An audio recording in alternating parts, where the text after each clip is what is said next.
Okay, Minister, if you could please introduce the relationship, the financial relationship between Trinidad and Tobago and the United States. Well, we have had a very powerful relationship between the two countries over the years, mainly in the area of energy, as well as in the area of trade and commerce. And the United States remains a significant partner for Trinidad and Tobago today. Can we go specifically into the funding that Trinidad and Tobago is receiving from the United States, starting with the multilaterals? Well, there's substantial foreign investment in Trinidad and Tobago in the energy sector. But in addition to that, there are a number of other entities in the private sector that provide financing for the private sector in Trinidad and Tobago. So there is a close banking relationship between us and the United States institutions. In addition to that, we have been able to secure funding within recent times from the Inter-American Development Bank, as well as from other agencies associated with financing private sector agencies. So we will be, or we are in fact, at this time looking at the international financial market to secure some additional funding. Do you have any idea how much funding you're receiving? Can you give me an estimate of how much the United States is putting into Trinidad and Tobago through multilateral funding? It's substantial. I wouldn't be able to give you an exact figure at this point, but the substantial foreign investment has taken place here. Okay.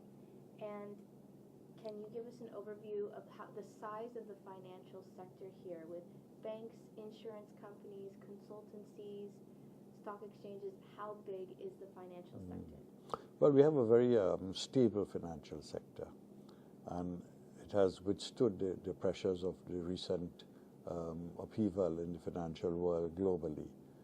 We are very fortunate at the end of it, and we are able to be protected from many of the risks that other countries had to face. And within recent times, we have found that rating agencies have been able to confirm that position. And while the world has been ongoing a number of downgrades, Trinidad and Tobago has been able to maintain and improve its rating during the course of this year. There are many foreign banks that are involved in Trinidad and Tobago, and they have been here for many years. So they are not viewed as foreign banks per se, because they have had the genesis of growth from Trinidad and Tobago sometimes over the century. And they represent regional banks, global banks, and local banks all in one. They represent a sizable part of the economy. It is an area of great diversification that has taken place in the financial sector. In addition to that, we have a regulatory system that has stood the test of time, and both the central bank and the other institutions like the Securities and Exchange Commission have been working to ensure the financial stability of the region and the adherence and compliance to all international best standards. Very good. And there's 8 banks in Trinidad, right? That's right, yes. And how big is the insurance sector here? It's also significant in the context of Trinidad and Tobago, but I guess in the context of the world economy, relatively small. But it is a significant part, and within recent times we've been able to bring the insurance companies under the ambit of the regulatory structures of the central bank. We have had some hits, so to speak, on the insurance company during 2008, 2009, but we are quickly recovering from that. Very good.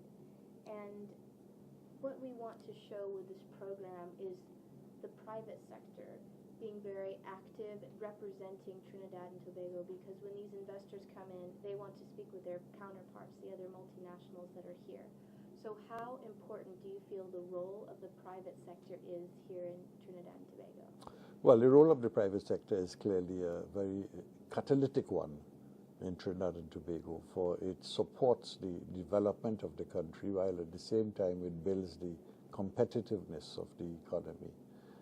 There are some large conglomerates that have been operating in Trinidad and Tobago, and particularly in the energy sector, and more so in the derivatives in the energy sector. There are substantial private sector investments in ammonia, in urea, in all forms of derivatives from the energy sector in particular. So apart from the production of LNG gas, which is a major product in the country that supplies the eastern United States, as well as within recent times countries in Asia as well as in Europe. And we are today one of the largest exporters of ammonia in the world in terms of trade. And therefore there is a substantial amount of private investment in the energy sector as well as in the banking sector, and more recently we have seen investment taking place in the leisure industries. Can you elaborate more on these conglomerates? Who are the major players here in Trinidad that our U.S. investors would be interested in talking to? Well, we have had the ANSA group of companies, which is a large conglomerate in the country, in a multiple set of economic activities. There's also the Nilan Massey group that represents a major institution, so to speak, in the private finance. There is also a number of state-owned companies, for instance, Trin, which is a producer of petroleum products, which is state-directed at this point in time. And then there is also a company like the Atlantic LNG, which is owned by a number of global energy companies, British Petroleum, British Gas, and others, that engage in major exports. In fact, they remain today a very significant exporter for Trinidad and Tobago. So those are some of the key main ones that have been working very, very successfully in Trinidad and Tobago. Perfect. What we would also like to show is the growth of the local companies here that are really growing to become competitive on a global front. So which local companies are you most proud of that are really getting more visibility abroad? Well, I think there's a company called Associated Brands that have been able to make substantial inroads in the foreign market for the production of goods in Trinidad and Tobago. There's also another company called Angostura Limited that produces rum and bitters on a worldwide basis. In the energy sector, there is a company called Tucker Drilling, which provides energy services to many parts of the world, and this has been so for some time. So there is a growing acceptance now that the global economy is really the market, and many of these companies are building capacity to explore and penetrate those markets. Perfect. And how are these companies working with the government to help promote Trinidad? Well, we have the International Financial Company, which the objective of which is to promote Trinidad and Tobago, along with another company that has been referred to as ETEC, which really deals with the technology-oriented development of Trinidad and Tobago, both in the private sector. So we have been able to ensure that the private sector has the necessary environment in order to do business in Trinidad and Tobago. In addition to that, our whole posture with respect to foreign investment has been positive, and our fiscal measures are meant to support investment, both local and foreign. So there is a very friendly environment for foreign investment in Trinidad and Tobago. This government has been attempting to even improve upon it so that we can encourage even a greater relationship and partnering with foreign investors abroad. Perfect. Can you be more specific with the incentives to attract more foreign investment? What specifically are you doing to make it an attractive investment destination? Well, our tax laws in particular. Our tax intake, so to speak, has been competitive. Certainly with respect to offshore drilling, we have designed a tax regime that is competitively competitive with other countries in the world. And we have had some success in this regard, for a number of companies have begun to bid for drilling activities and enhancing the long-term sustainability of the country by securing more reserves for the future. We are very comfortable with the work that has been done through those incentives. On the local scene, we have devised ways of ensuring that companies have accelerated depreciation, as well as double taxation treaties with other countries to ensure that there is minimal tax burden on these countries, while at the same time, of course, retaining what the government requires in its own budgetary demands. On that respect, I could say that while the rest of the world have been facing major challenges on a debt and fiscal account, during the course of the last year, we've been able to ensure that we are not exposed to the risk that other countries, including large countries like the United States and Europe, have had to do. This is not to say that we're complacent about it, but we have taken preemptive measures from the very beginning in order to reduce the risk of the external shocks on the financial sector in Trinidad and Tobago. And the tax regime has been meant to also do that. Perfect, very good.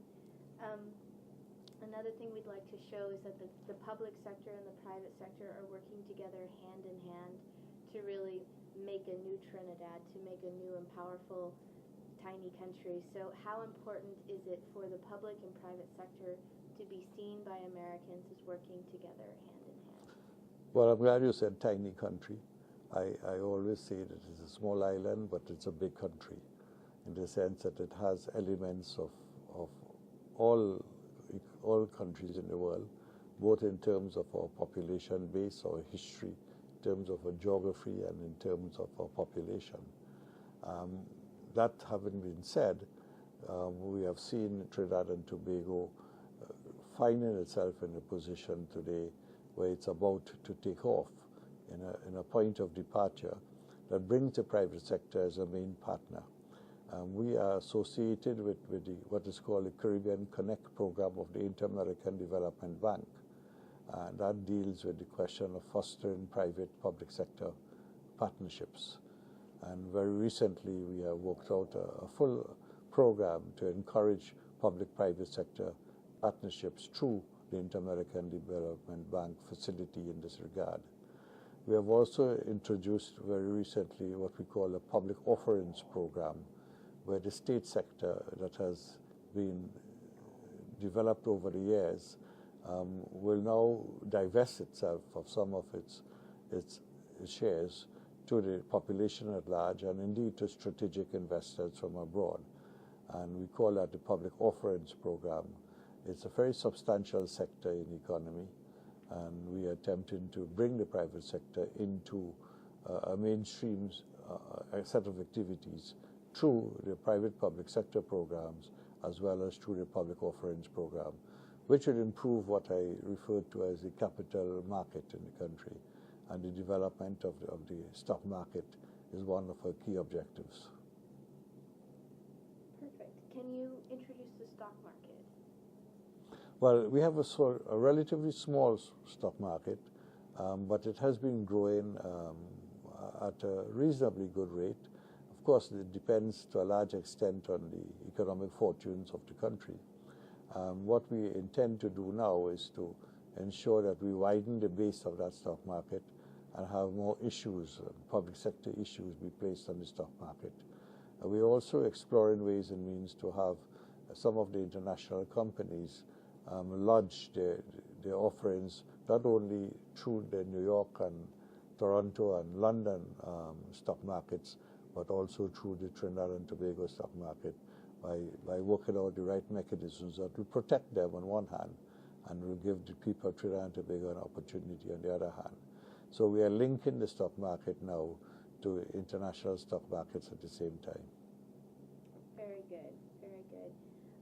And going back to the projects that you're getting funding for from IDB and any other multilateral project funders, can you introduce those projects in 2011 that you are most proud of, that you want Americans and the IDB to see?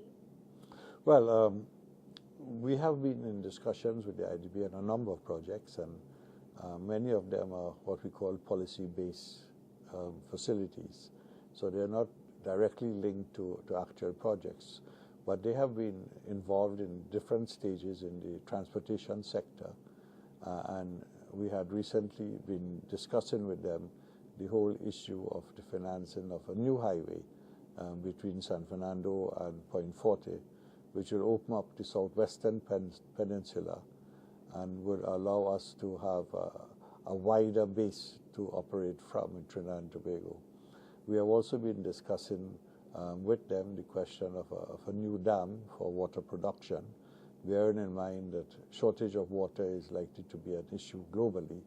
We are taking steps now in order to try and provide sufficient water for the future, both for industrial use as well as for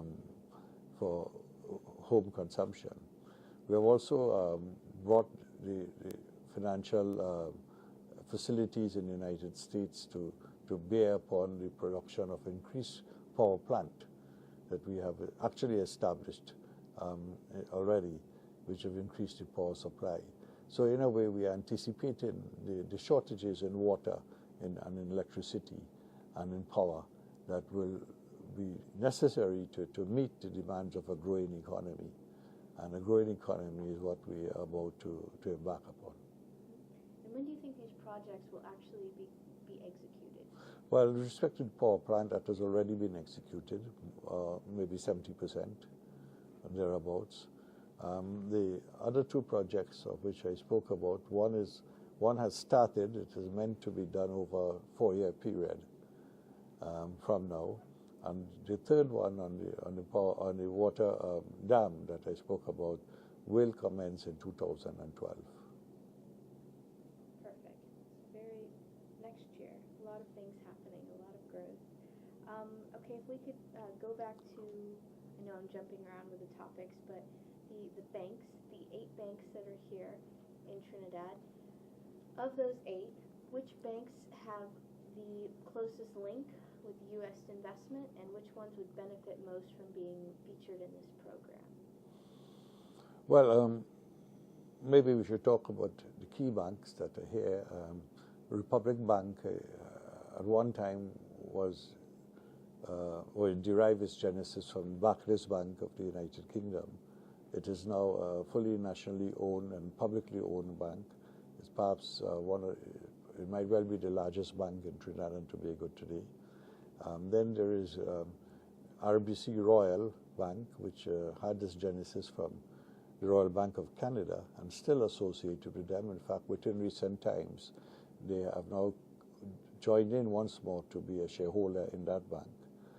Then there is Citibank, which is a US-based bank that does a fair amount of large-scale financing, both for the private sector and for the government as well.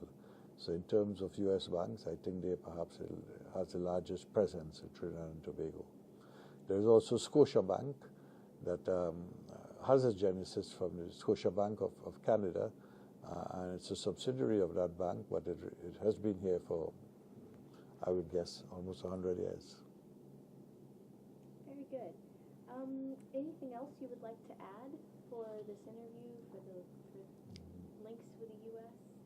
Well, I think Trinidad and Tobago is now well positioned to depart from the paradigm of the past, and having withstood the problems associated with the financial collapse of the world economy, we are attempting to anticipate some of the risk ahead of us, as I mentioned to you, in many areas, and prepare ourselves to get into the big league and to encourage investment that will create export capability, and at the same time to build a strong competitive economy. In this regard, we are putting a lot of emphasis on the telecommunication sector and trying to build infrastructure capacity in that particular area to be able to compete more effectively in the world ahead of us. As I said, maybe a tiny island, but a large country, a big country. Absolutely, very good. Then I just have one more question for Sure. you, and that would be a personal message from you to our 20 million viewers in the United States, potential investors. And you sort of already said it, but send out a personal message to them about Trinidad and Tobago.